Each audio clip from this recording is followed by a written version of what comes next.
Good morning, friends. So hope you had a good night's of sleep, and hopefully in your dreams you saw some visualization of motion. So what we did yesterday was we introduced to you the concepts of uh, concepts and terminologies that we will frequently encounter in our study of particle kinematics. Let me have a quick recap of what were the important concepts which was carried through in yesterday's lectures. Firstly, we had a discussion of what is meant by particle and what is meant by rigid body. So, particle concept and rigid body concept are two very important concepts, and hopefully through yesterday's lectures you should be able to assimilate the distinction between these two very important concepts, that of a particle and that of rigid body. Just to repeat the result, particle was a kind of an object such that all points in the object would have the same displacement, velocity and acceleration, whereas that is necessarily not true for a rigid body. And the second most important concept was that of rectilinear motion.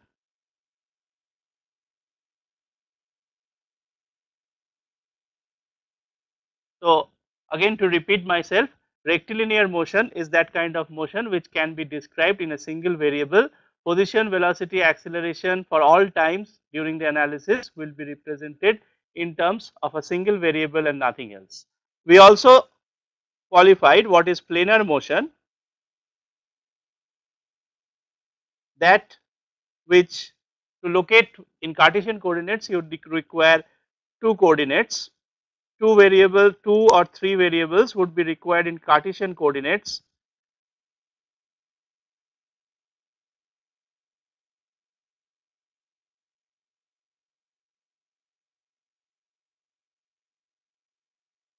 But we could solve this same problem using curvilinear coordinates wherein one variable would be sufficient. So that was just the theoretical treatment of particle kinematics without really going into the formal theory and derivations and whatnot. So the agenda for the day is to go to the formal theory of each of these, firstly rectilinear motion and secondly planar motion, at least in Cartesian coordinates. So planar motion in Cartesian coordinates will include, for example, projectile motion, which is a very important topic in your curriculum, I guess. So before I proceed with today's content, so yesterday we did look at the representation in terms of position. So we talked about piecewise representation in which you had a function relationship between the position and time, but that function relationship was not possible for a single function relationship was not possible across the entire time of interest. So you had to break it down into a number of parts as we talked yesterday. So today we will move ahead from the positional aspects to the velocity and the acceleration aspects. So let's make a beginning. So as per our convention, at time t we say that the displacement of the particle is x of t, that is our notation. So therefore after an infinitesimal time delta t has elapsed beyond t, then the displacement of the particle would be x of t plus delta t. Remember, x is a function of time, so at every time the position or displacement would be in terms of a function. So therefore at a later time t plus delta t, the displacement is expected to be x at t plus delta t. So therefore change in displacement is this minus this, which is x of t plus delta t minus x of t. And finally velocity, which is defined to be the rate of change of displacement, is limit as this delta t, this infinitesimal time goes to 0, delta x by delta t, which by definition of calculus is coming out to be the differentiation or the derivative of x with respect to time. So the derivative of x with respect to time is basically velocity. So velocity is the derivative of displacement function, and geometrically if you plot out the displacement, as I did encourage you to do so yesterday, the slope of that displacement time plot would indicate the velocity. So we will see a few examples today as we go along. So velocity is itself a function of time, and therefore just like position it could have two different ways of representation. Either you could represent it in terms of a formula or a mathematical expression, or you could express it in terms of a graphical plot, and we will look at both these representations for similar kind of problems. So, here is the first example. So, if you remember, we had this first example where the position was given as 5 times the time, x of t was plotted as displacement against time, and the functional relationship was 5 times t. So, this is the plot of displacement against time. So, if you now plot velocity, the functional dependence of velocity with time is simply the derivative of 5t with respect to t, which means that it should be 5. So, all across this time, the velocity is stay put at a constant value of 5.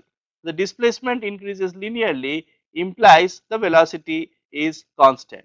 So, as we just said that the velocity is nothing but the slope of the displacement time graph. Since this graph is looking like a constant, is a straight line, is a linear in its variation, and therefore you find that the slope of it is constant, and the slope of this displacement against time plot is basically what is plotted here as velocity. For the second example, we had a non-uniform rectilinear motion which was as shown in this kind of a plot. So, the displacement versus time plot that was shown to you in the last slide yesterday was something like this. So, we will the functional relationship was in this form. So, we will look back at that example and try and derive displacement, try and derive the velocity in this condition. So, the functional relationship, if you recall, is given by this formula where there were 4 different functional expressions which were used at 4 different time intervals. So, now what we have to do in order to find the derivative is we have to individually take differentiation of each of these functions, and the derivative of each of these individual pieces will correspond to the velocity at each of these time intervals. For example, in the first segment we had the position given by 5 times t, and the derivative of this function is simply 5, which is from t equals to 0 to 100. That is the first interval of time. Then x of t in the next segment of time was given as 1000 minus 5t. The derivative in this case will turn out to be minus 5, and this velocity is applicable in the interval of 100 to 200. In the third segment, the velocity was the position was not changing, it was 0. So, therefore, the velocity also turns out to be 0. In the last segment, it is the position is 60 times t minus 250. So, the derivative of this will be 60. This is a typographical error that I have on my slide. Please make a change of it. Instead of 10, it should read as 60. I will myself revise the slides that have been uploaded in the course pack for all the typographical errors that I have come to my notice. But obviously, the velocity is the derivative of x of t, and in this case the derivative of x of t should be 60 rather than 10 as it reads. So, just like for the displacement plot, you had a piecewise functional representation in individual segments of time intervals. Similarly, the velocity, which is nothing but the slope of the displacement curve, is going to have a representation which will vary between these different time segments. So, the first segment it will read as plus 5, in the second segment it will read as minus 5, in the third segment it will read as 0, and finally in the fourth segment it will read as 10. So, if I now happen to plot this function, you will recall that this is the displacement plot that we had for the displacement function. This is the displacement function. Again, another typographical error. This legend should read as 60 into t minus 250 rather than 60 into x minus 250, because the function is 60 into t minus 250. We are plotting x, and the x function in this last segment between 250 to 300 is 60 into t minus 250. So, if you are having a printout or something, please make this change. I will myself edit the uploaded file in due course.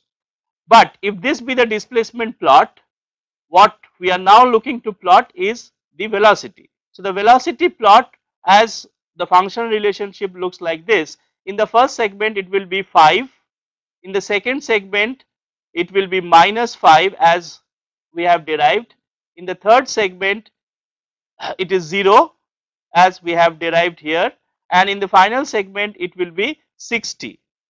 I think we have taken it as 10, that this value should be 60. This should not be 10, this should rather be 60 if this functional relationship is to be correct. However, if this formula is to be correct, then it has to be 10. But none the same, you get this point that the slope of this curve, if the displacement plot is given to us, we observe that this displacement plot is a collection of straight lines in this form, and the velocity is going to be the slope of this curve. So, the velocity being the slope of this curve, the first part will have positive slope, which is what is indicated here. The exact value of the slope also could be calculated by noting what is the base and what is this height. So, if you do that slope calculation, it will turn out again that it is plus 5.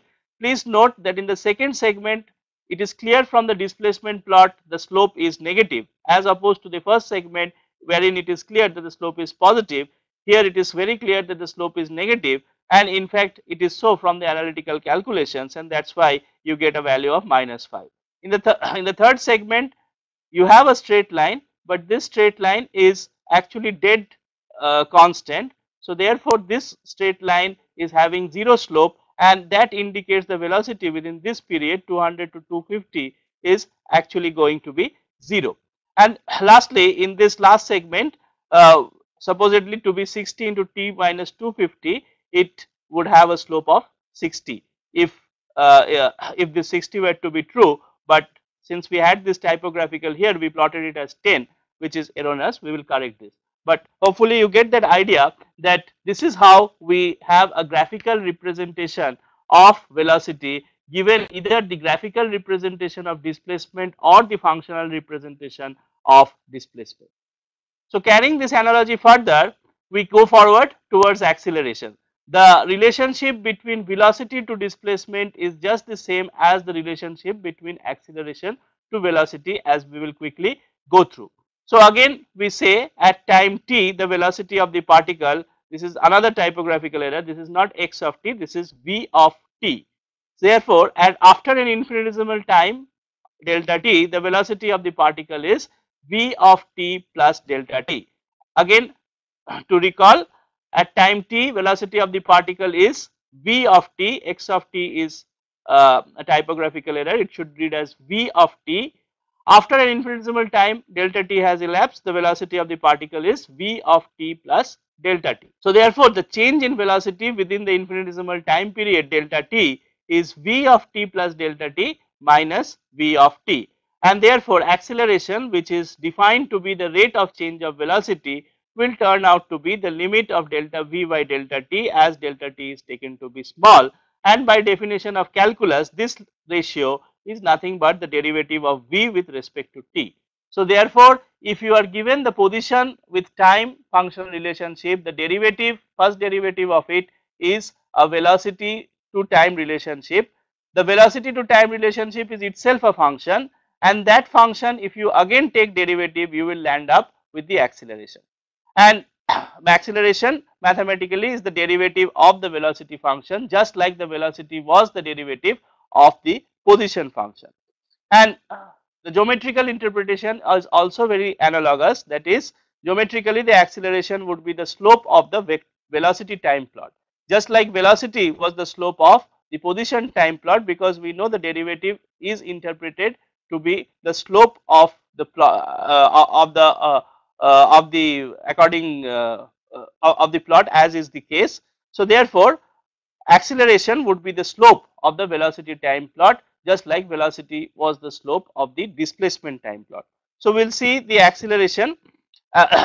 So, again, like velocity and like position, acceleration can also be expressed either as a functional relationship of time, or it can be related in a graphical form, and we will do that for a more complicated problem. But before we do that, let us see for the same piecewise representation that we have, or maybe we can go one slide backwards also.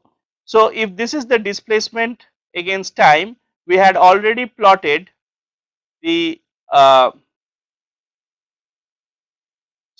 if this is the displacement against time for uniform rectilinear motion, and by uniform rectilinear motion I mean rectilinear motion whose velocity is constant.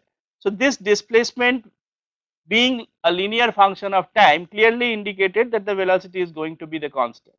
But now if velocity is constant, that means the acceleration plot is dead zero, which is why I have not taken the pain of actually plotting, because if velocity is dead zero as is being shown here, then acceleration is sorry, velocity is 5, which is a constant over time, then the acceleration, which is the derivative of this velocity, is going to be 0. So therefore not a big deal to plot, there is nothing to plot in fact, which is why I have left it out.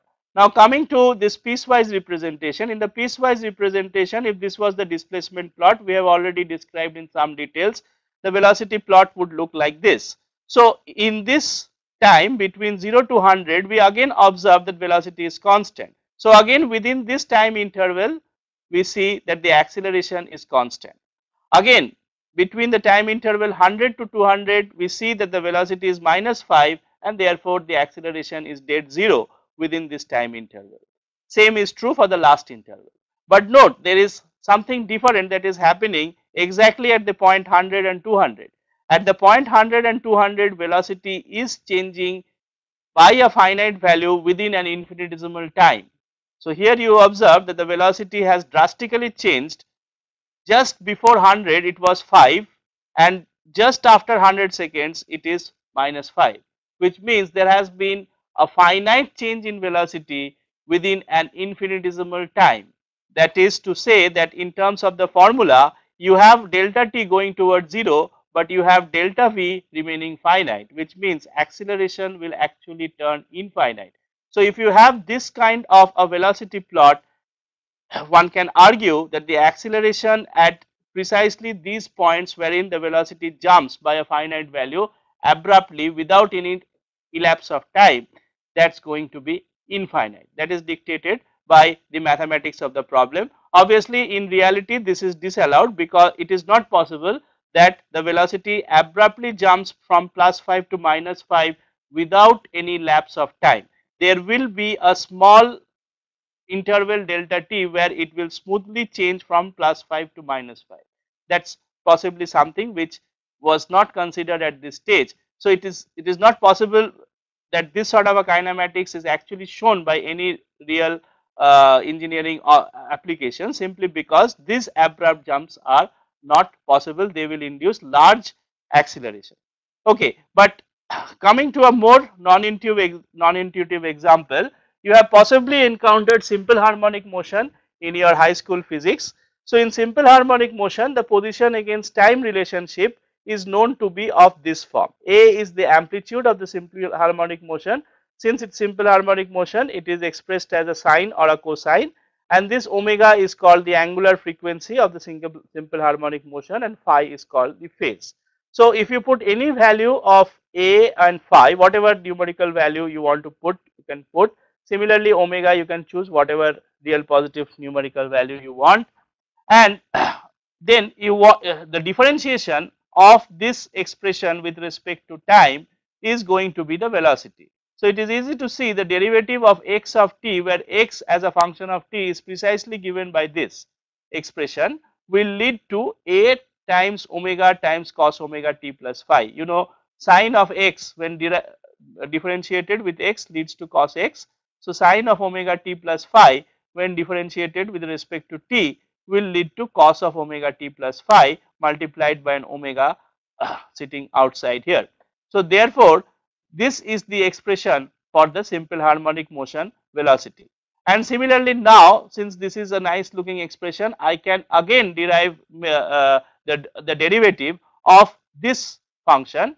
So velocity as a function of time, if it is this, it is easy to see that the derivative of this expression with respect to time would lead to a minus sign, and since there is an omega multiplying the t, that omega will come out and you will get an omega square. So therefore the acceleration, the functional relationship of acceleration with time is the following. We have minus a omega square sine omega t plus phi. But please note that a sine omega t plus phi is x of t. So therefore the acceleration of t is, if I take omega square common, then acceleration of t is minus omega square x of t. again this last bracket is unnecessary. So it can simply read as acceleration of t as minus omega square x of t.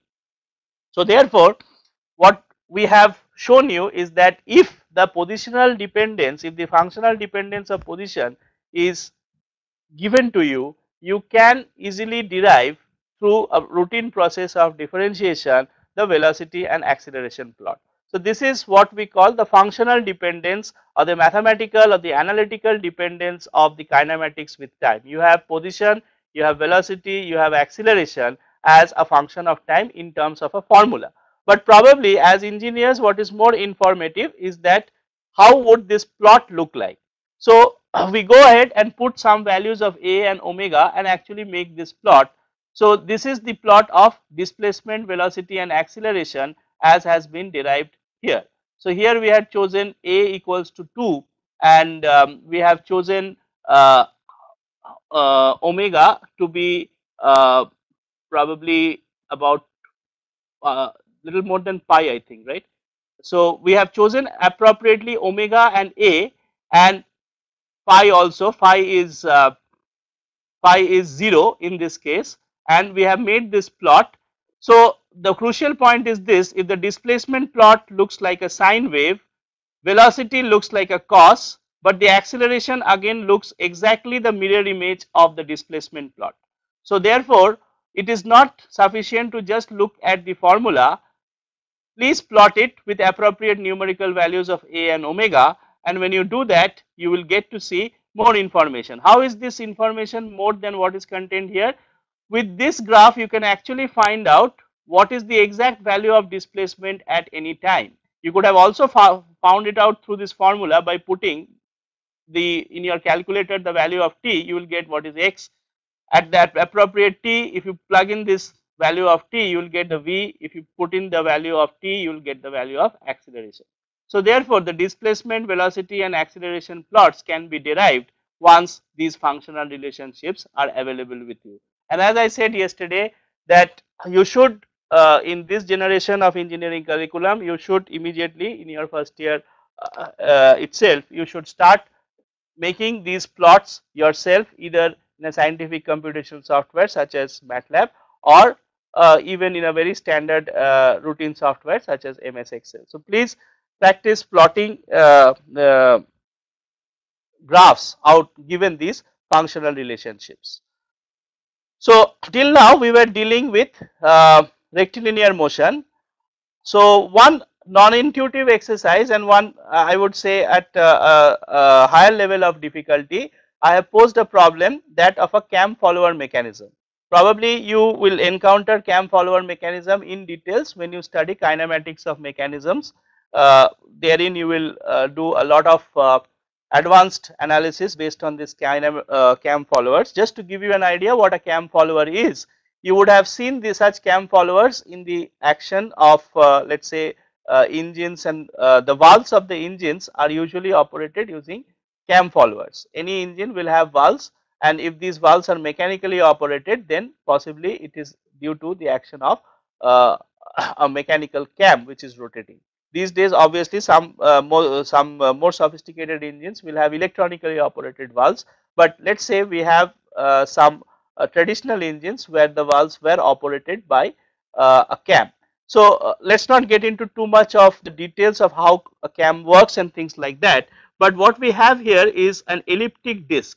So this disc we are quite comfortable with the idea of a circular disc. This elliptic disc is of geometry such that the major axis is 2a and the minor axis is 2b.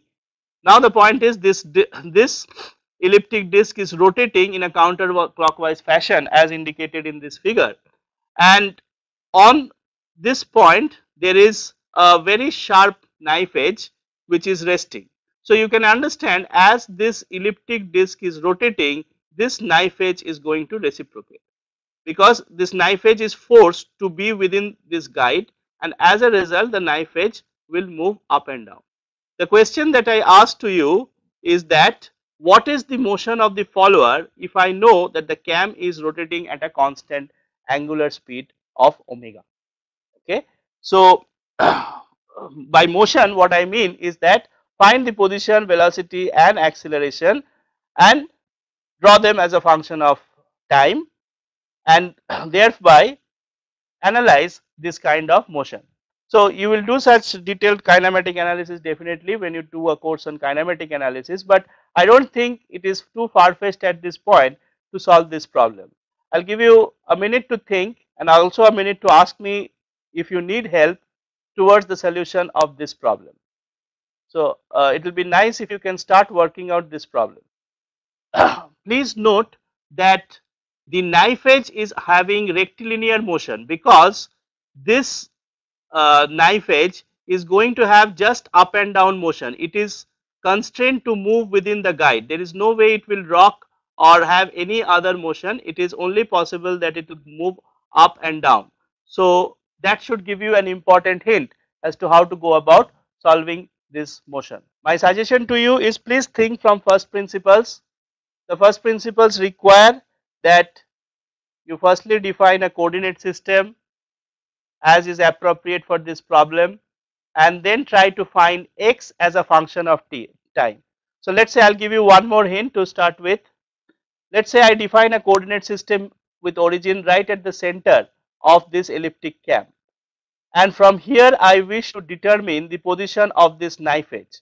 So, x for me will be from this point to that point. X is the position of the knife edge as measured from the origin. You could choose another coordinate system also, but that will simply complicate the problem. Yeah, I see some questions posted to me. We would like, okay, so TPCA is asking me what is the difference between displacement and distance and speed and velocity. Speed is just the magnitude of velocity, distance is the magnitude of displacement. Displacement is a vectorial quantity, velocity is a vectorial quantity, whereas distance and speed are scalar quantities. So, the magnitude of displacement is going to be distance and the magnitude of velocity is going to be speed.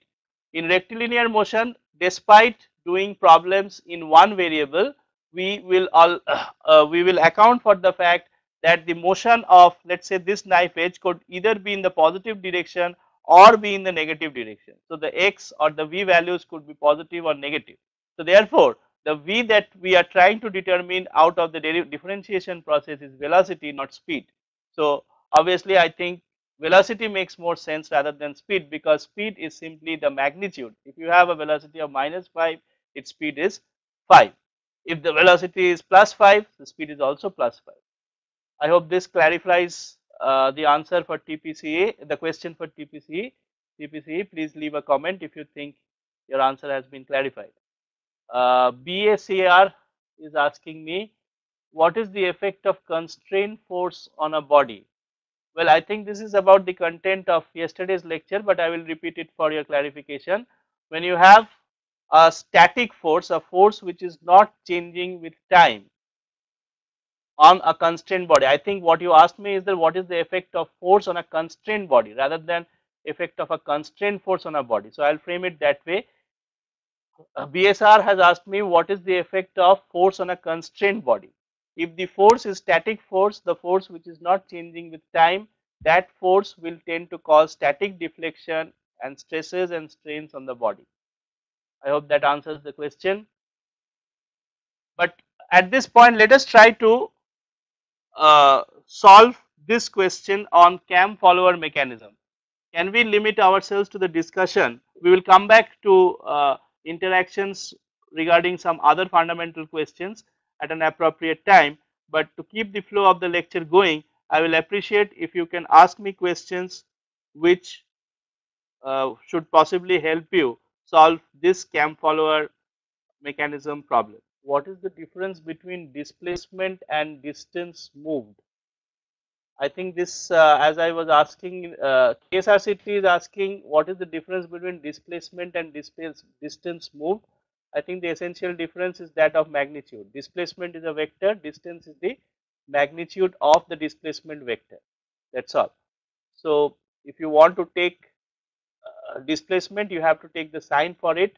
When you want to take distance, you have to take only the positive part of it. Okay. So, let me illustrate this because this answer is question is being posted by a number of people. So let's say the body starts from here at t equals to 0. This is the initial point from where the body starts, and I have put my origin exactly at this point. At let's say t equals to 1, it has come here. So therefore the distance is, let's say here x is equals to 1, right. So here both the displacement and distance has the same value. Both displacement and distance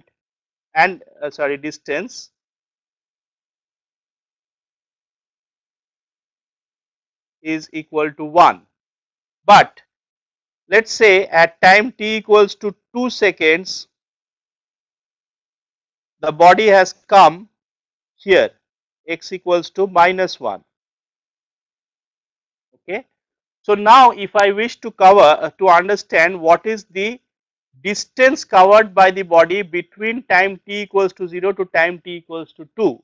So distance covered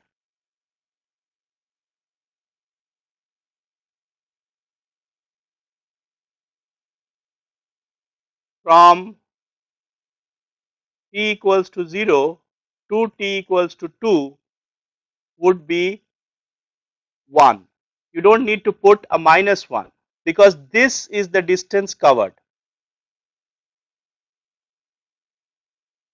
Distance covered from t equals to 0 to t equals to 2. But if I say what is the displacement from the origin of this point at t equals to 2, I should say, so the if I ask the question that what is the displacement of the particle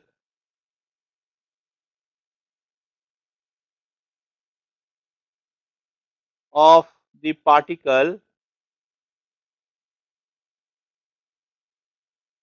at 2 seconds at t equals to 2, then the answer to that question is at t equals to 2, displacement is with reference to the choice of coordinates. So the displacement, that is the particle has displaced from the origin by an amount equals to -1, and here x equals to -1 is has to be categorically mentioned because x equals to +1 is somewhere here.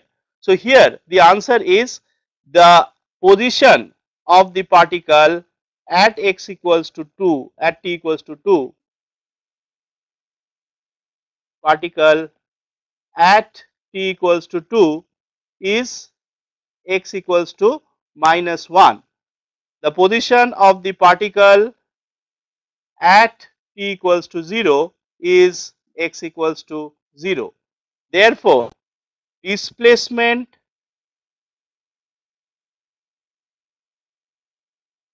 of the particle from t equals to 0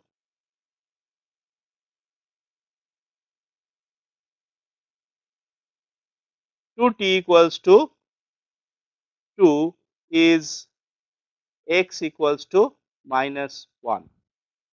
The displacement is the is a vector like quantity. In this case, when we are still limiting ourselves to just one dimensional problem, you may feel that this is a scalar, but this is not so because this is having a negative sign, whereas in the consideration of displacement distances, all distances are essentially positive numbers because they represent magnitude of displacement. So I hope that clarifies KSRCT's question. KSRCT, please leave a comment if you think it is clarified. Even otherwise, you may leave a comment. Uh, okay, I don't think there is anyone else who is looking to ask any questions regarding the specific problem. Okay, KSRCT's question about what is the difference between average velocity and instantaneous velocity, I will take that in due course. But let me return to the CAM problem. So as I said, let's try to uh, understand whether we can do this problem. PSGCT has asked me this question, what is a CAM follower? I can't approach this problem without knowing how the knife edge moves when the elliptic disc moves. So could you please explain? Okay, I think I will do this because I feel that we should be in a position to solve this problem at this point. So all we have here is an elliptic cam, it's just an elliptic disc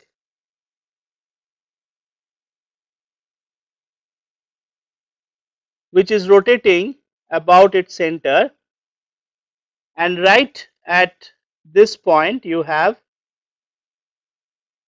a very sharp knife which is constrained to move along this direction. So there is no way it can move in this direction. This is not allowed. It can only move in this direction. So I will actually wipe this off. Okay. So I hope this geometry is clear to you. The reason I am bringing forth this problem to you is that to improve your visualization of motion. Now let's say this is the configuration of the problem at t equals to 0. Now as I have said, this body is tending to rotate anti-clockwise as is indicated. So let us try and imagine what happens to this picture an instant later, an infinitesimal time later. So obviously the elliptic cam shape is not going to change. The elliptic cam shape, being a rigid body, it's going to remain as it is, but as opposed to a circular cam, it will now rotate and take a form which is of this kind. So here the ellipse has rotated. Between these two pictures, the ellipse has rotated. Okay. So if the major axis was here at time t equals to 0, and I can draw that with a different color just to make things clear. So I can, so this is the position of the major axis at time t equals to 0. At a later time delta t, the major axis is here. Okay. So this is omega times delta t, right. I hope this is clear to everyone. Yeah, PhD City, tell me what you want to know about this cam problem. Good morning, sir. Yeah, good morning. Well, my question is, when the elliptical disc moves, how does the knife edge move up and down? Yeah, I'll tell you. But have you understood this fact that the elliptic disc will keep rotating and therefore the configuration will change as is shown between the solid line and the dotted line? Yeah, I understood that. Okay, be with me. I'll tell you. Yeah. So let me continue with my analysis. So at time t equals to 0, elliptic, see the knife edge has got to always remain in contact with the elliptic cam, right, and it is forced to remain in contact along this line. It cannot be in contact with an elliptic point leaving this line, right. Now note, between the solid line and the dotted line, the this part has actually moved up, is actually lying horizontal. Now since this cam is rotating in an anti-clockwise fashion as is indicated, at a later time, let us call this time capital T. So at a time small t equals to capital T, where capital T is large enough time, it will so happen that this major axis would have now rotated by 90° and taken this position, and the minor axis in turn would have rotated and taken this position, and therefore the elliptic cam would now look like this, even if you forget the follower, right. So therefore now if you bring in the follower is always supposed to be in the point of contact of the cam along this line. The line cannot change because the follower is forced to be along this guide. So whichever point it finds on the cam, the knife edge will go there. So at time t equals to 0, the knife edge will be at time t equals to 0, this is the knife edge, oh sorry, it will come up till this point, the knife edge point is this, and at time t equals to delta t, at time t equals to capital T, I am sorry, at time t equals to capital T, the knife edge will be here. So I have to draw a figure right here. So this is the knife edge position at small t equals to capital T. So definitely between small t and capital T, the knife edge has moved by this much. We have to find this distance, that's okay, but I hope this visualization makes it clear to you without an animation that the follower will in fact be moving in time, okay, because the elliptic cam is rotating and the knife edge is constrained to be always on the point of contact of this elliptic cam along this axis. Therefore, as the cam moves, the distance from the rotation to this point of contact will change and therefore it will keep moving in a rectilinear motion. I am open to interactions at this point. I expect please clarify, please put up your hand or invite me for an interaction if you think that this explanation is still not adequate and you still do not visualize why the follower should move up and down. PhDCT and others who has asked me that why should the follower move up and down. I hope you get yourself clarified through this intuitive explanation that the follower should move up and down. The remaining task is actually to find the mathematical expression of the follower motion and also to make a plot of it. I will stop myself for an interaction. Let us see what have you people got to say. Okay, I will do this part once again on the board. So at time t equals to 0, we have a cam something like this.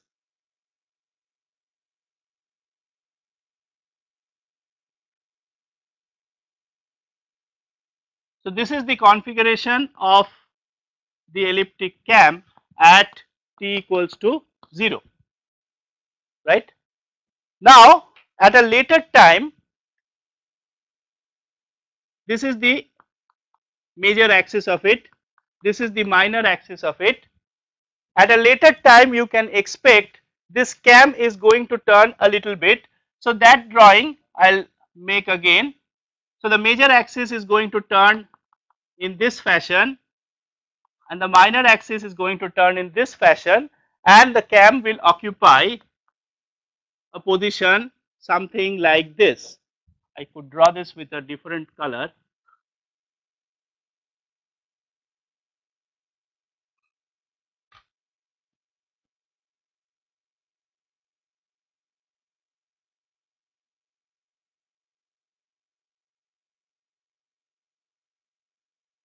Okay. So this is the configuration of the cam at some infinitesimal time ahead in the future.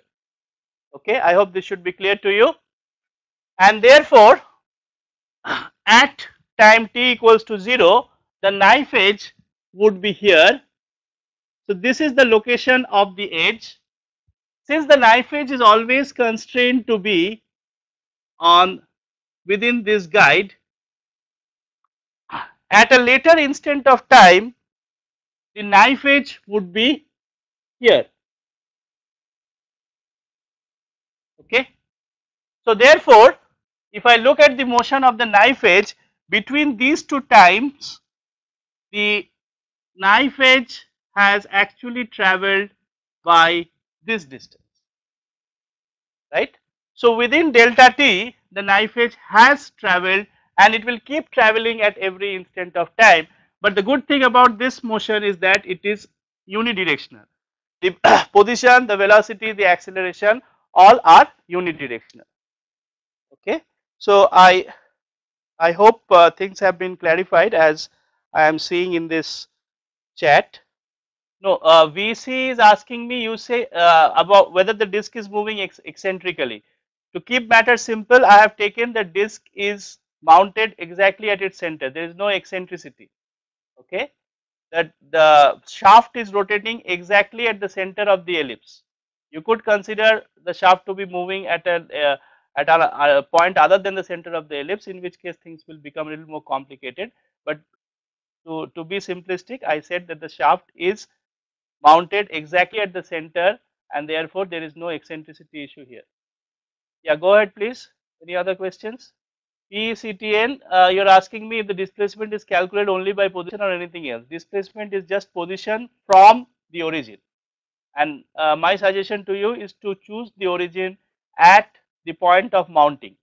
VC is asking me follower is going as SHM, but that's a derivation. I don't think at this point we need to spell out that answer. Please don't, my advice to VC, please don't recollect any formulas and have a mindset that it will have to be a simple harmonic motion or multiple harmonic motion. We'll see as it goes along whether it's, if it is simple harmonic, so be it. If it is not simple harmonic, so be it. We are not worried about the exact answer. We will derive the answer, and I intend to show you the derivation of this answer even for this complicated problem is actually not tough. VC, you seem to be asking me, is it following or not, sir? Yes, it is following. I mean, always the follower is at the point of contact with the elliptic cam. Therefore, it's following. I think most of you are jumping the horse at this point. Let's not. This is in response to the question asked from TPC when the follower is asking me something about changing in velocity and so on and so forth. Let's not worry too much about the velocity. Let's first find out x against time. If x against time is known, whatever be the velocity, we will accept it. My question to you at this point, and let us think about only this question, is how to derive a functional relationship of x, which is the distance of the follower or the position of the follower from the origin to the current position of the knife edge. Okay, so let me do this problem for you. Anything else in my notebook, and hopefully this should be visible to you now without any technical glitches. Okay, so let's solve this problem. Fine. So as I said, this is the elliptic cam. I am drawing on my tablet. I hope this is visible to all the users. In case it is not, please leave a message in the chat and my support staff will do the necessary actions. So this is the point that we are interested in. So what we wish to find out is what is the position of this point with reference to an origin. So what we will immediately do is we will take a coordinate system which is x here, and just because this cam is 2-dimensional, we will put a y on this side. We are actually interested in the x motion, we are not interested in the y motion. Now at a later time, as I said, the cam will be in contact with the the follower will be in contact with this point of the cam. At an even later time it will be in contact with this point in of the cam and so on. So what I basically need to do is to find an expression for this radius of for this distance. So this is the point which will be in contact. So I will call this A. So A is the point on the cam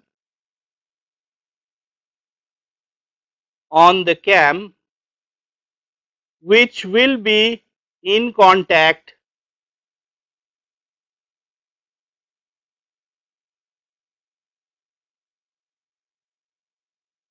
with the follower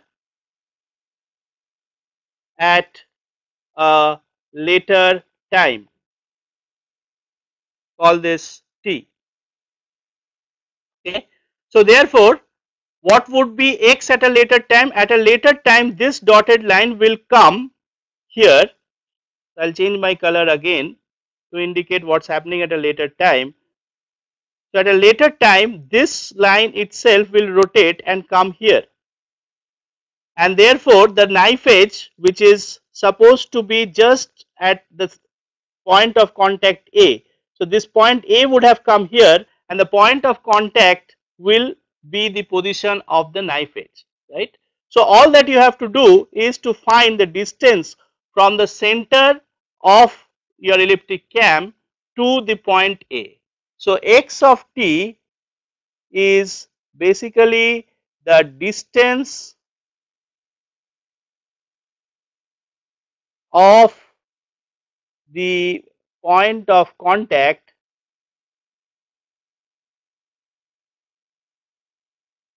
A from the origin of your coordinate system, which I will call it as O. So this is O, right. So I have to only find this distance. This distance is what is going to change with time as the cam rotates. So the distance from this mounting point, this is the mounting point O, to the point A, and we'll keep considering different points along the periphery here.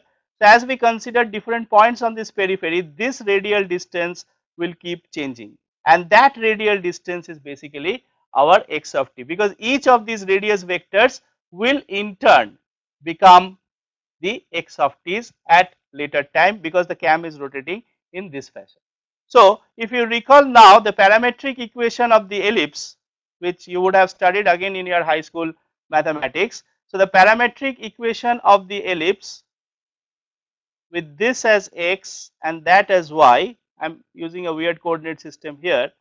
If this is x and this is y, and this is my parameter, let us say theta, then x, and this is a, or I put the major axis as a, so I will take this as b, and this is minus a. So therefore x is b cos theta and a is, sorry, y is minus b sin theta, right. So this is the parametric equation of ellipse.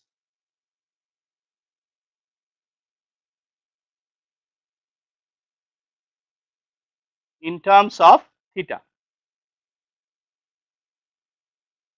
So in terms of theta, which is indicated here, x is given by b cos theta and y is given by, sorry, minus a sin theta, because this is a, right. And therefore you will have r, which is square root of x square plus y square, to be square root of a square sin square theta plus b square cos square theta.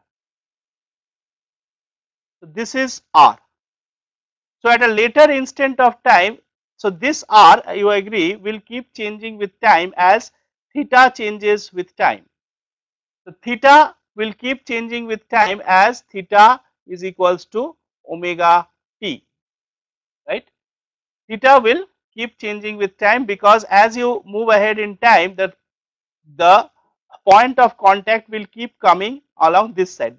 The cam itself is rotating in this fashion, which means the point of contact will keep coming on the periphery on this side, and therefore r of t will be given by this expression. So to write that again, r square t is square root or a square sin square theta t plus b square cos square theta t. And finally, if I make the substitution that theta is equals to omega t, I have r of t as square root of a square sin square omega t plus b square cos square omega t.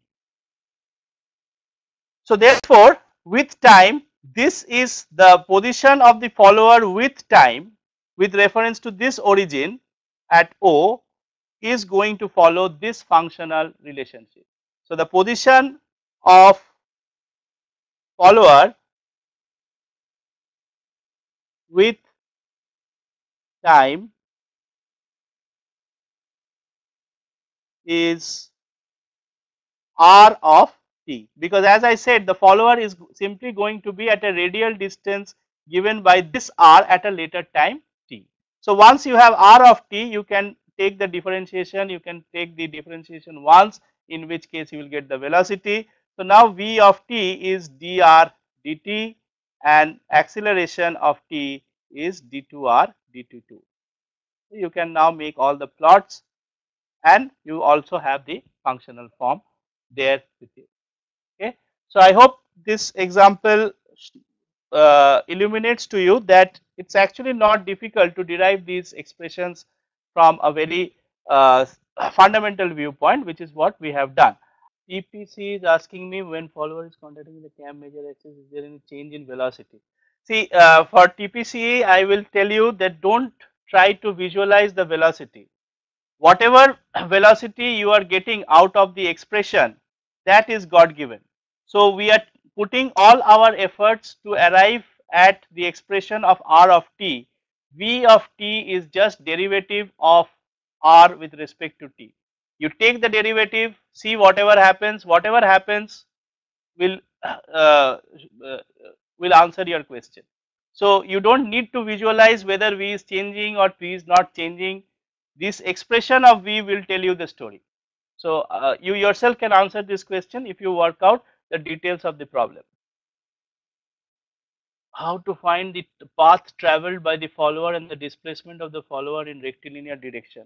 For GIT PGR, I will reiterate this expression of R of t. So I will write this again. So what I have derived is R of t is a square root of a square sine square omega t plus b square cos square omega t. This is gives the position of the knife edge with time.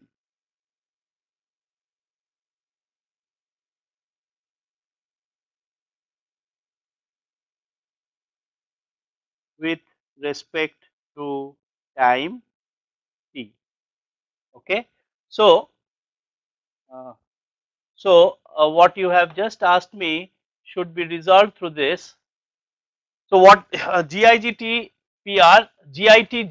sorry, you have asked me how to find the path traveled by the follower. This is the path traveled by the follower. So, you are saying what is the path traveled? The path is nothing but the distance from the origin. So, the origin being the point of mounting of the cam, the distance from this origin is changing with time in this fashion. So, that is precisely the path of the follower.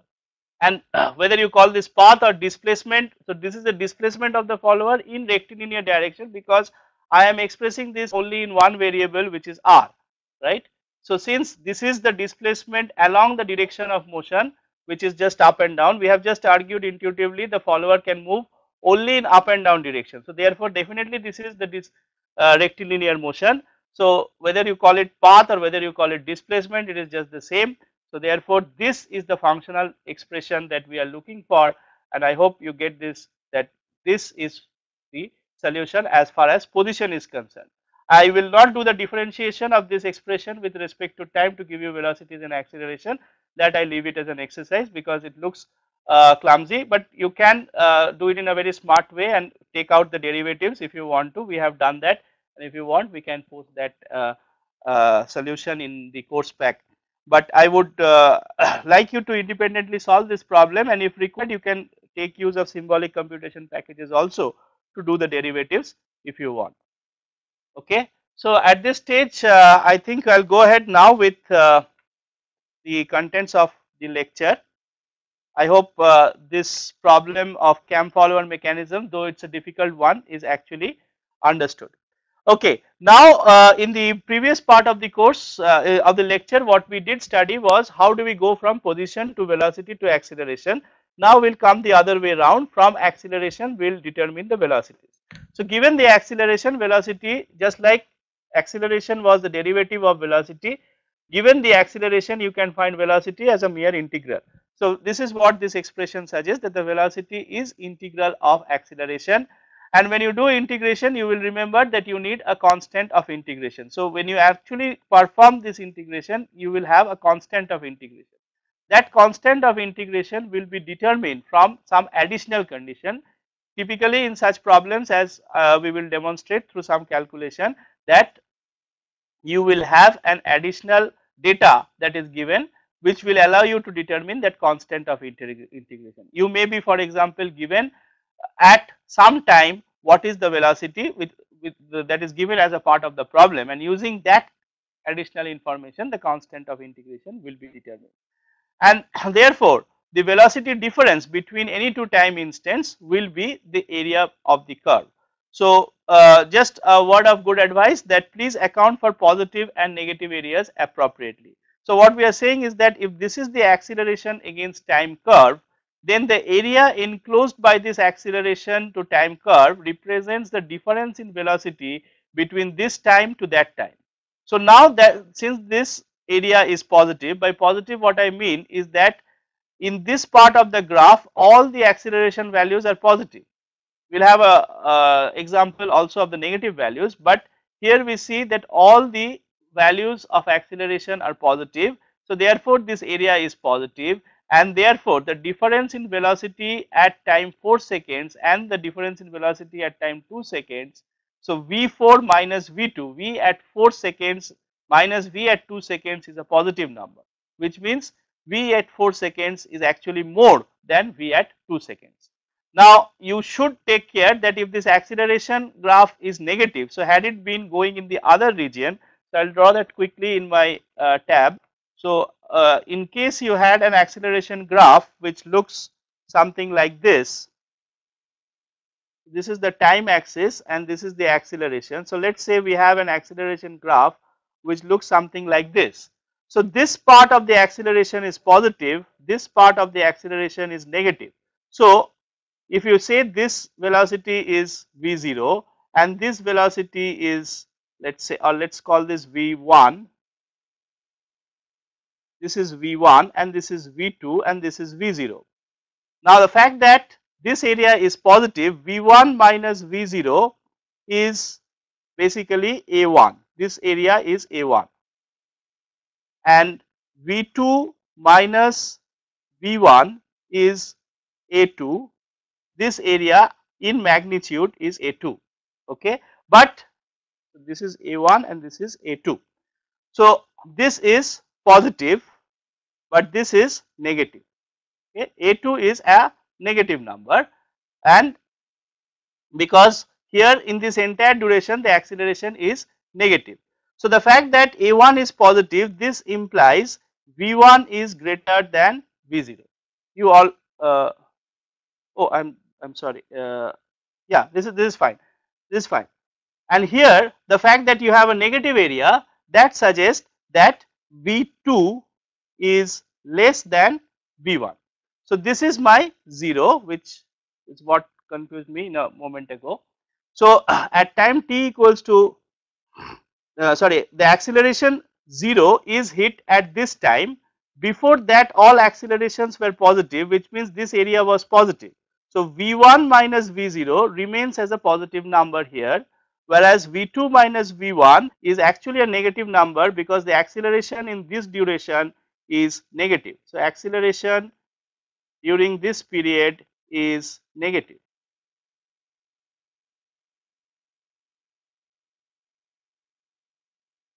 Okay, whereas the acceleration during this period is positive, which is why this area is positive, which is why V1 will still be a positive, will be greater than V0.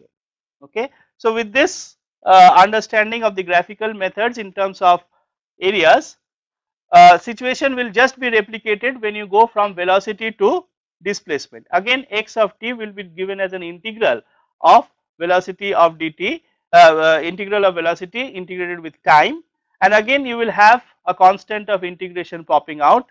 So, again there is no way, other way to determine this constant of integration other than with some additional data given in the problem. As we will find out that usually there will be a data that will be hidden in the problem which will allow us to determine this constant of integration. So, this will be in the form that at some time you will exactly know what is the position, x of t at some time will be known, and therefore, you will get x of t0 will be x0. So, therefore, that constant of integration will be determined, and as you know the integral is just the area of the curve. So, therefore, similar to what we derived in the case of acceleration, we will again have the area enclosed by the velocity graph to be denoting the difference in displacement or x. So again we need to account for positive and negative areas appropriately, as I just argued. So herein I have an example where the velocity goes from negative to positive. So in this part of the curve, which is shown in red, you are finding that the velocity is always negative, and therefore this area is negative. So from this point to this point, there is definitely a change in position, but that change in position is having a negative value, which means that this point is actually having an x value which is lesser than this point. The x value corresponding to this point in time, or the displacement at this point in time, is lesser than the displacement at this point. Remember, displacement is always with respect to some origin. So the position of the point in terms of this x coordinate value will turn out to be lesser than the position at time t equals to 1. It is the other way around. If you look at this part of the time, in this part of the time velocity is positive, which means this area is positive, which means the x value at 3.5, let us say, is actually more than the x value at 2. So x value at 3.5 minus x value at 2 will exactly be equal to the area of this blue shaded region. Similarly, x value at 2 minus x value at 1 will be the area of the red region, but you have to put a negative sign associated with it just to keep track of the fact that this area was negative. And when you in fact do that negative, take that negative sign into account, you will be able to argue this, that x2 is actually lesser than x1. Okay.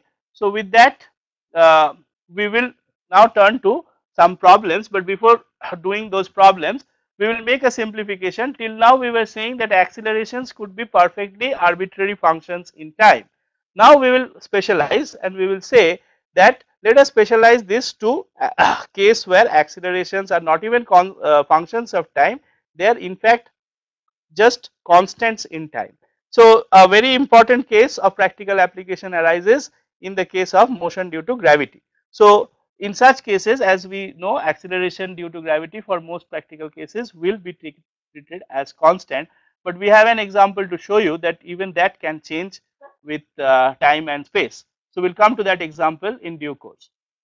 At present, let us try and understand when what kind of motion can be predicted when the acceleration with respect to time is actually a constant and is given by some number, we call that a. So if you do this integration, what we mean to say is that you will recall that v of t is integral a dt. Now that we have said a t is constant, we can pull this a out of the integration sign and say that a is in a integral dt. So therefore v as a function of time is a t plus an integration constant c.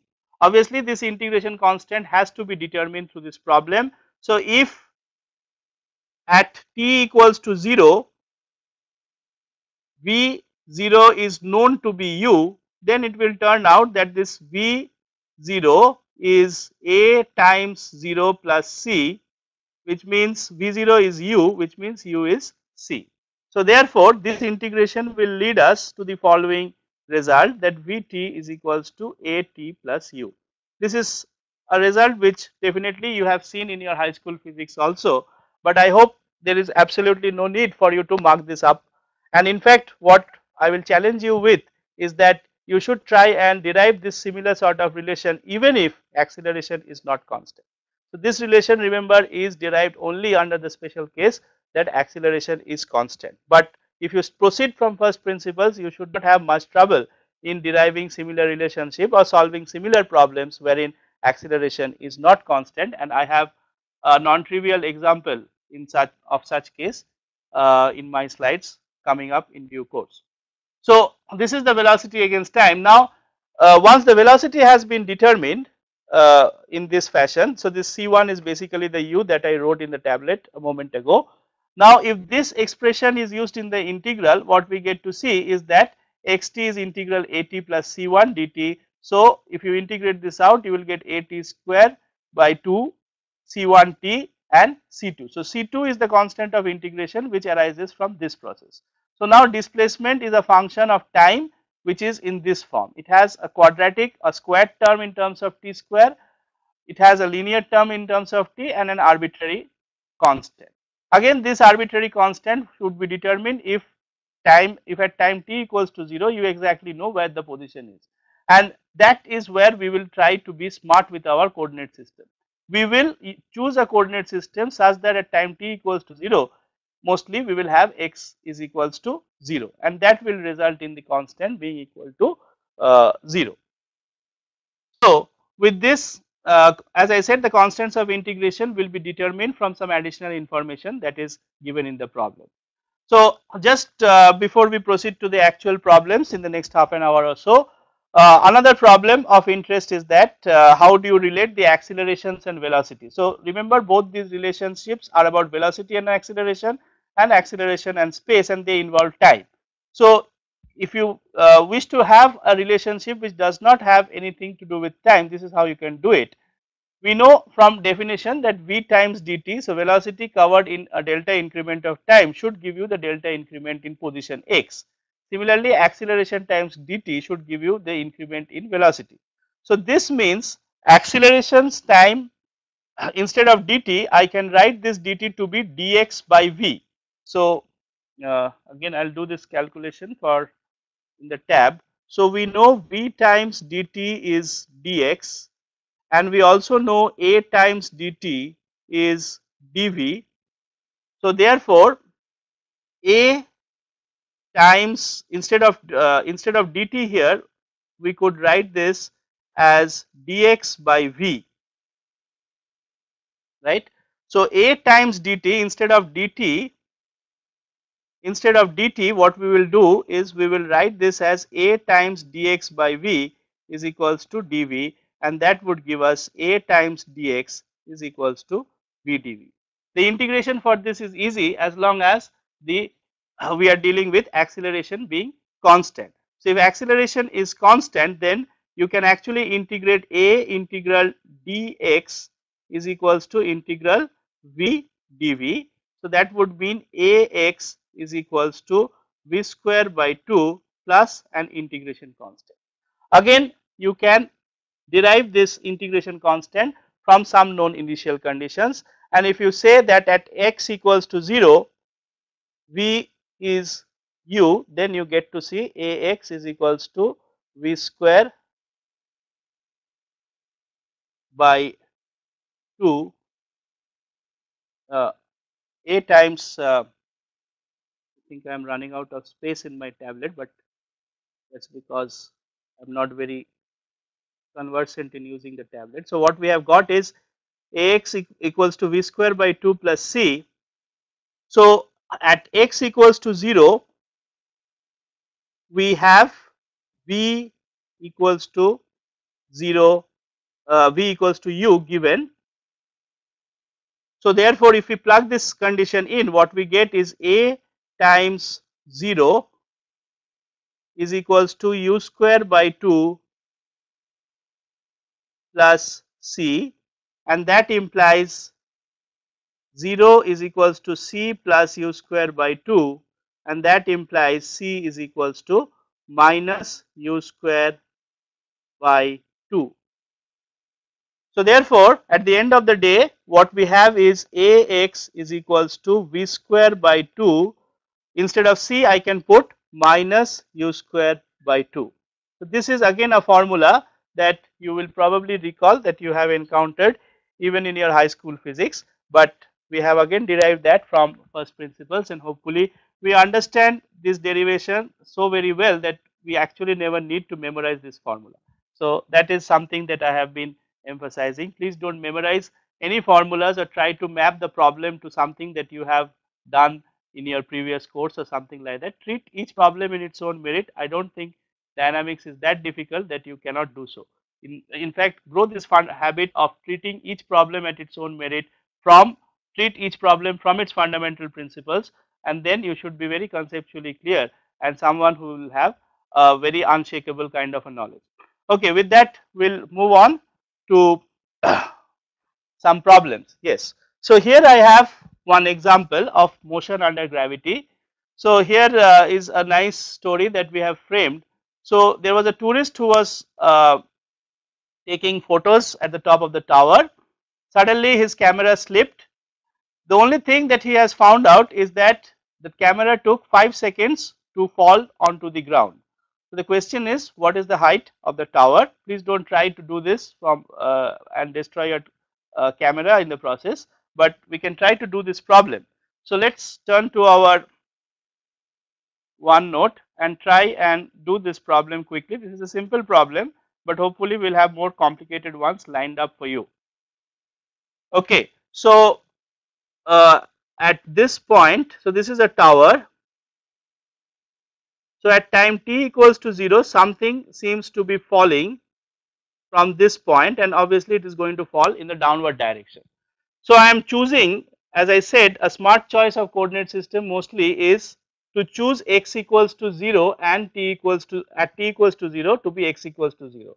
So I will choose x equals to my origin right at the top of the tower from where the tourist has thrown his camera. So I already have this condition now with me that at time t equals to 0, x equals to 0 by choice of coordinate system. There is nothing wrong if you choose a coordinate system which is somewhere else, but as I will show you, this calculation is much simpler. Okay. So now the direction of acceleration due to gravity is g, which is in the direction of my axis. So the acceleration in the direction of my coordinate system is positive g. This is not going to be negative. So what I have is I need to solve for d2x dt2 equals to positive g to find its motion.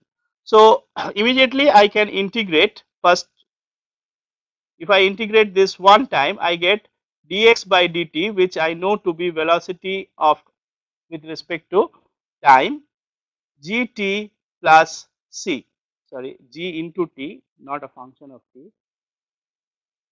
gt plus constant.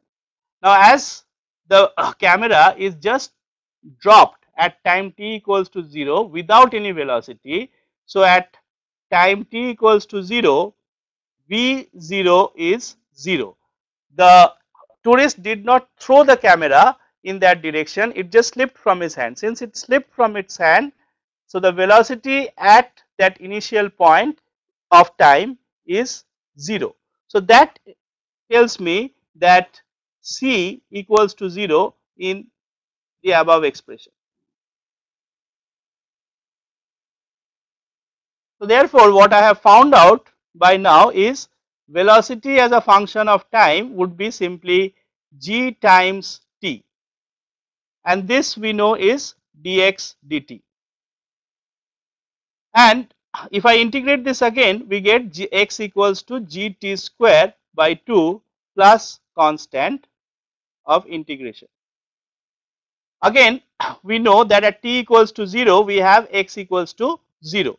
So at t equals to 0, we have x equals to 0. This is x of t. So therefore, this implies that the constant of integration is again 0.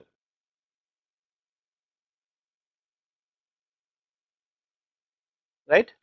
And therefore, x against t is gt square by 2 and v against t is gt. These are the two expressions. Now let us see, we were asked to find out what is the height of the tower and what is the velocity just before impact. It took 5 seconds for the camera to fall. So we know the duration of time of fall of this object.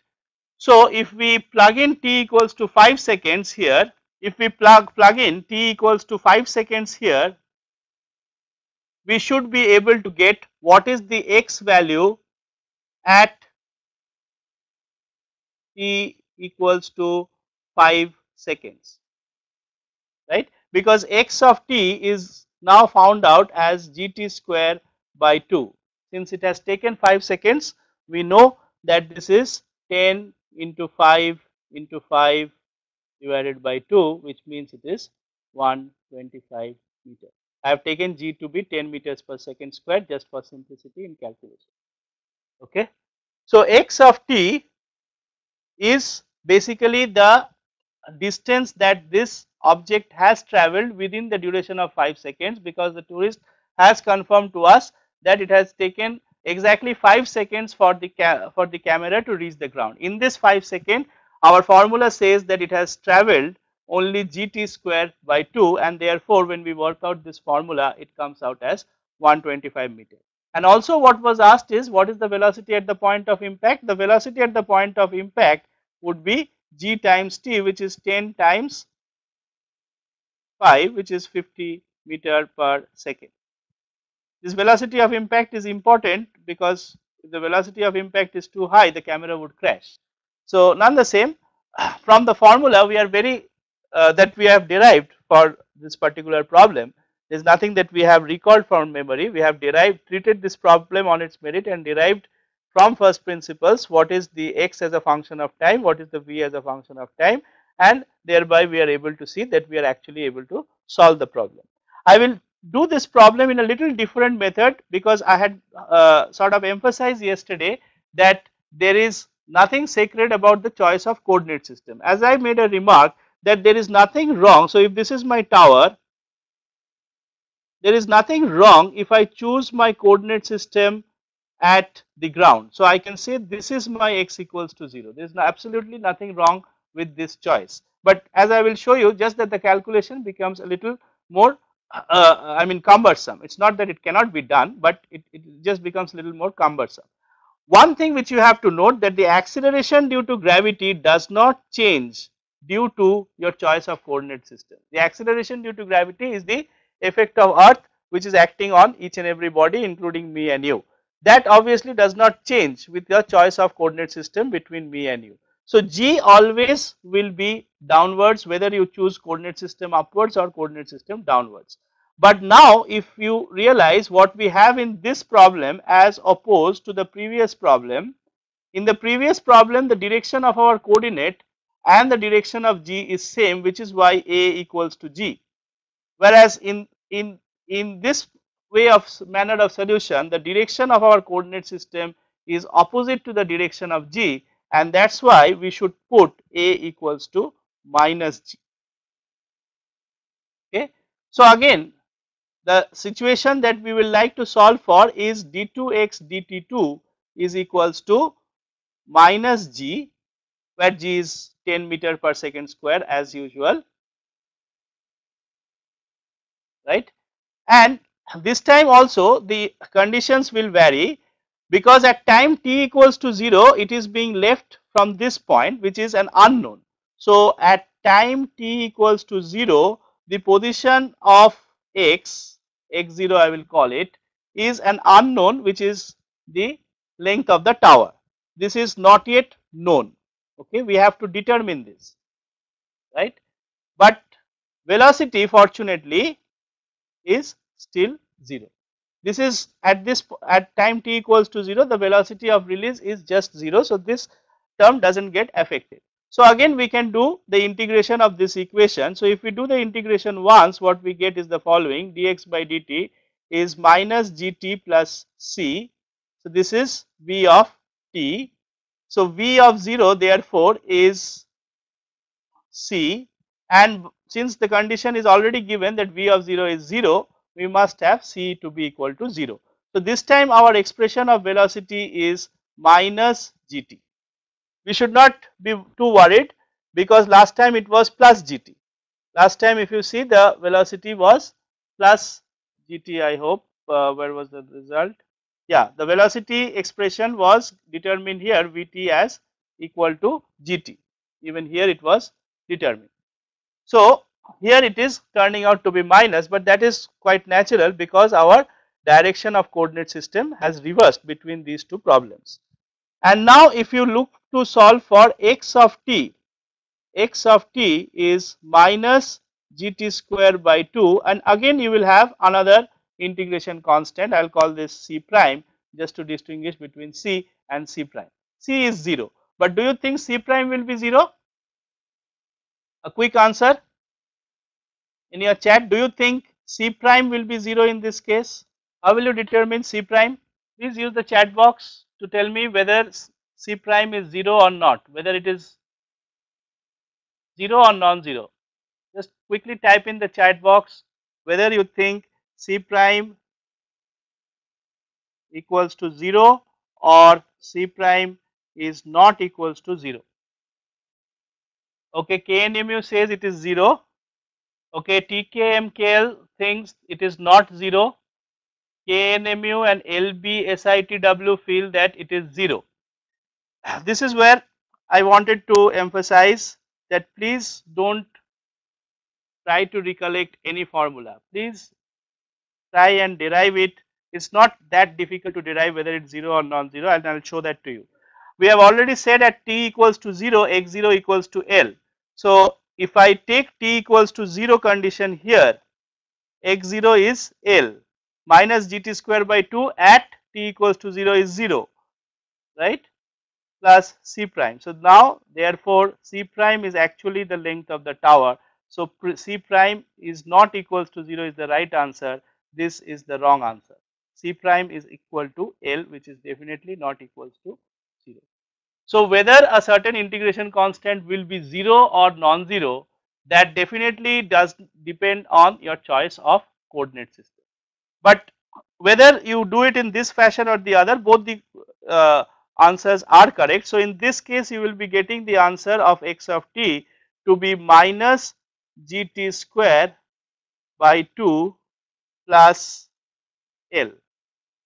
This is also perfectly valid in this choice of coordinate system, right? There is nothing wrong with it. Okay.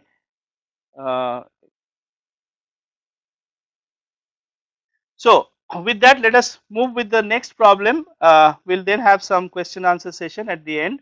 So okay, I guess this problem I will leave it as an exercise to you. So this time what I have is a similar problem of motion under gravity, but this time at t equals to 0, the object is thrown upwards with a certain velocity 1 meter per second, and this time we know that the height of the tower is exactly 73 meter.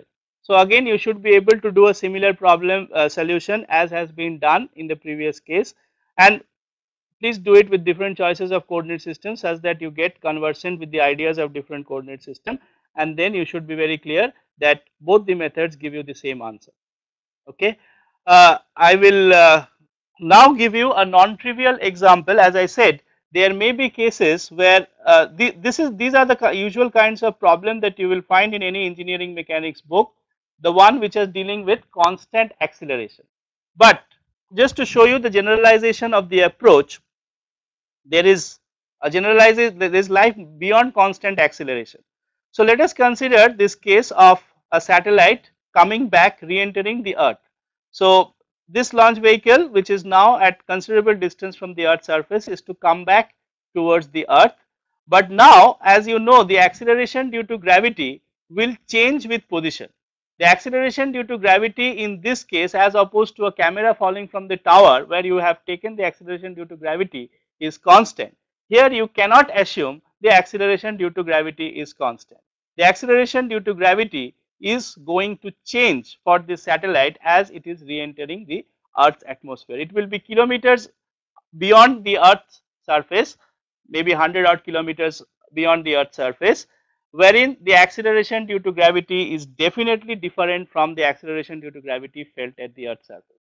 So if you have to do the kinematics for this launch vehicle as it returns back to the earth's atmosphere, you have to consider that at a radial distance r from the center of the earth, the acceleration due to gravity in its magnitude is going to be given by gm by r square. The magnitude of acceleration due to gravity is gm by r square. I repeat that word magnitude.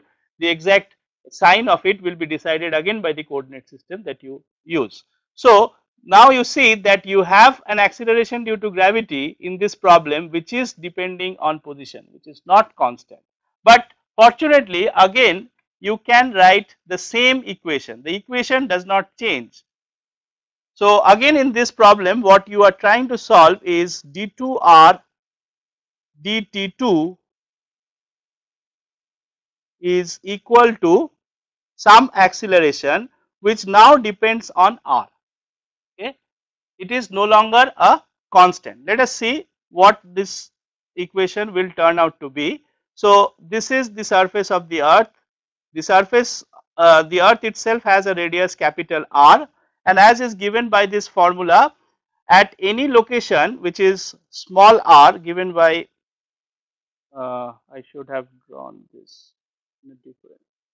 So, this is the radius of the earth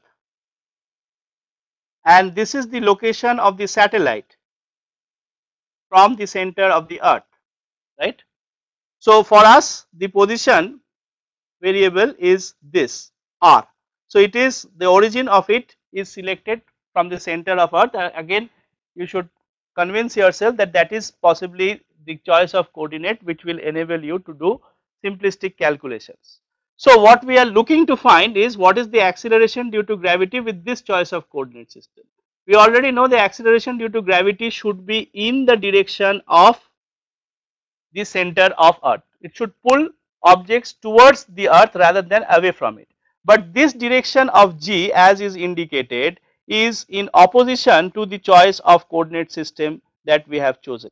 So, this g is actually going to be negative for the choice of coordinate system that we have at hand.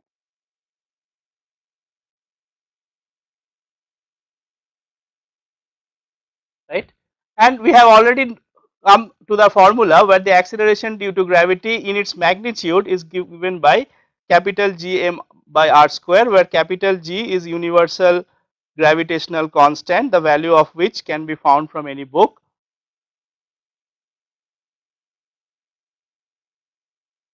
Constant, and small r is distance from the center of the earth.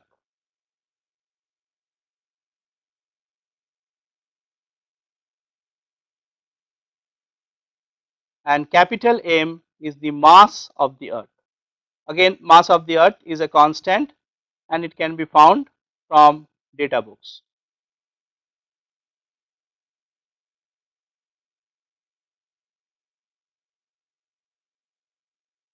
So, the problem that we are now looking to solve is d2r dt2. We are trying to determine the position of this launch vehicle as it re-enters. So, only thing that we know is that it is going to encounter a acceleration g which itself is going to change. So, acceleration d2r dt2 in this case is going to be g, but g is going to be negative. So, gm by r square is the one which gives the magnitude. We should be careful in putting the negative sign to once we know that we have chosen the coordinate system in this manner, we should put a negative sign on top of this gm by r square such that we get this relation minus gm by r square. So, therefore, now we have to solve this differential equation d2r dt2 is minus gm by r square. So, again we are successful in determining what we call our differential equation of motion for the object of our interest. So, this is the differential equation of motion for the object of interest. Equation of motion for the object of interest.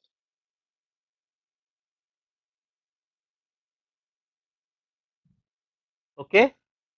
Now, next question is how do you solve this differential equation of motion? It turns out that this differential equation of motion, there may be some ways of analytical solution, but now that you are belonging to the Gen Y, generation Y as they call it, where you carry mobiles and apps and all this, you should not in fact try to attempt this solution analytically.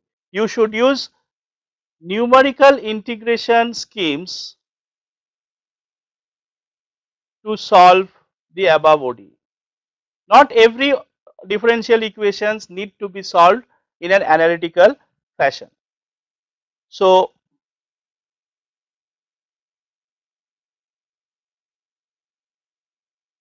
this ODE can be solved using numerical integration, and this can be done in MATLAB. It cannot be done in Excel.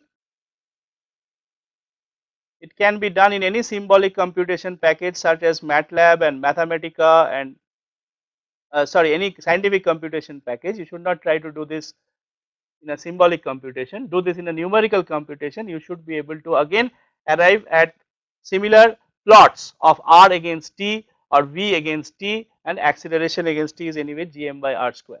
So what we have done for constant acceleration can be very easily extrapolated to even more complicated real life problems where the acceleration is actually not constant. It is just that at times we may encounter a differential equation which will be too difficult for us to solve in pen and paper, in which case we should obviously resort to our very good and faithful friend, that is a computer, and with a suitable software in our hands we should be able to implement such a solution of such differential equations. Some of you keep writing to us that you are looking for projects for your summer and winter vacations and whatnot. So I leave this as a challenge to you now to implement this problem with the values of capital G and capital M that is known. Implement this differential equation solution in MATLAB and show how the position of this satellite change of this re-entry vehicle changes with time as it re-enters the Earth's atmosphere.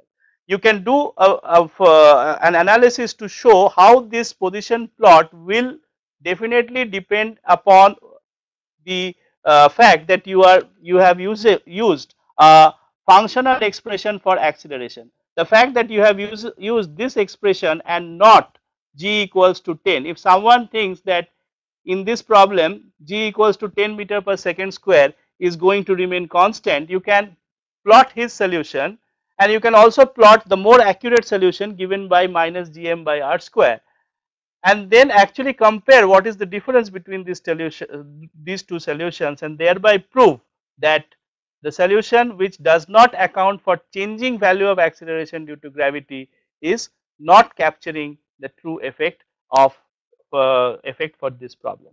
So this, as I again said, is a more challenging problem. This is not something that you will do for your examination, obviously, whether it is GATE or whether it is your semester examination in your university, but this is something which I wanted to impart simply to motivate you towards this philosophy that you should look at problems in this generalistic sense. Don't look at formulas, because if you are able to look at problems in this generalistic sense, you should be able to approach the problems which are far more complicated than what is given in your book and what is presented in your curriculum. By no means I intend to say that your curriculum is not adequate. It is definitely adequate, but you should think beyond your curriculum is what my hope is.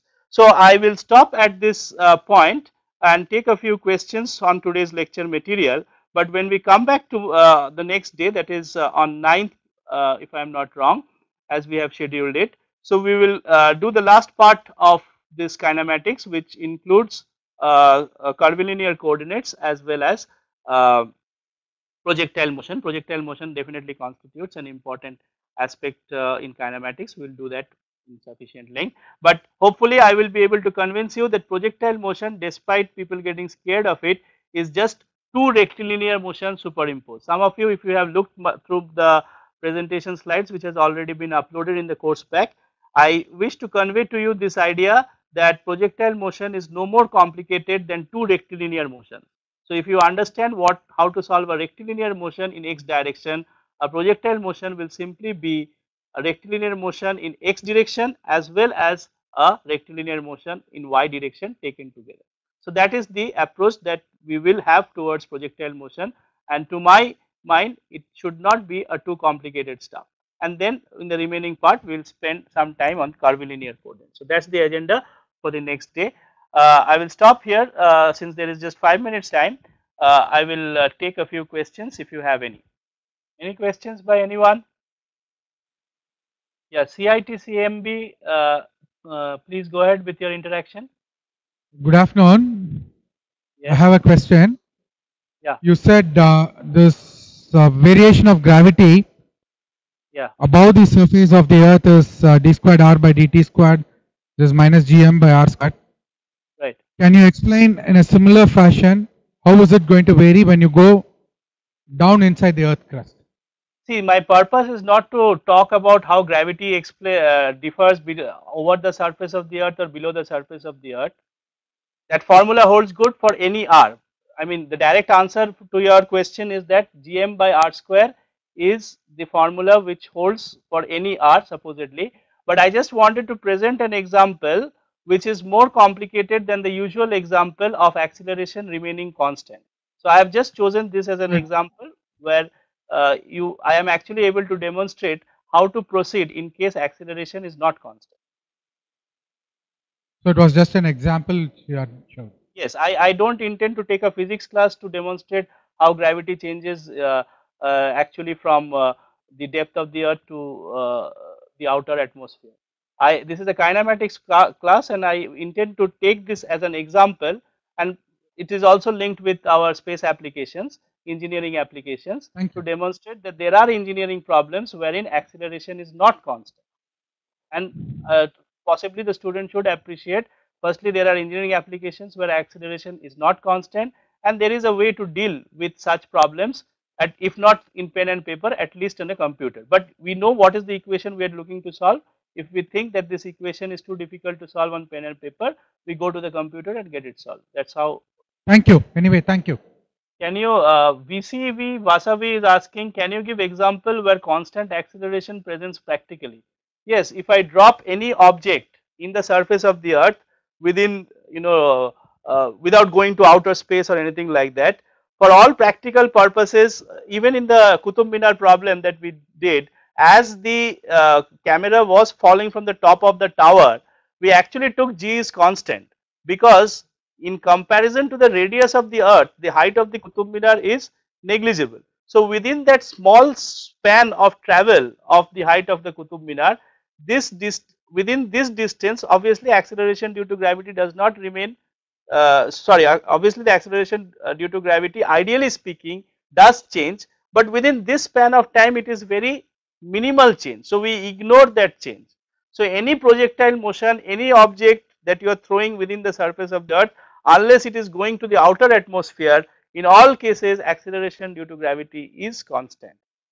The again, to repeat myself, the actual formula of acceleration due to gravity tell you it is never constant, but for engineering applications you are looking at distances which are far smaller than the radius of the earth, and in such cases, if the distance that you are interested in is far smaller than the radius of the earth, that gm by r square formula is actually giving the value which is gm by r, capital R square, where capital R is the radius of the earth. So you tend to ignore whether it is capital R or capital R plus some delta. So that sum delta is very small, therefore ignore. That is about the question from VCE. GIT GPR wants to ask me how to find the path traced by the follower, and oh, that was the previous question. Okay, homework for the day would be that you please try and practice those example problems and the CAM problem, especially the second example of something being dropped from a tower.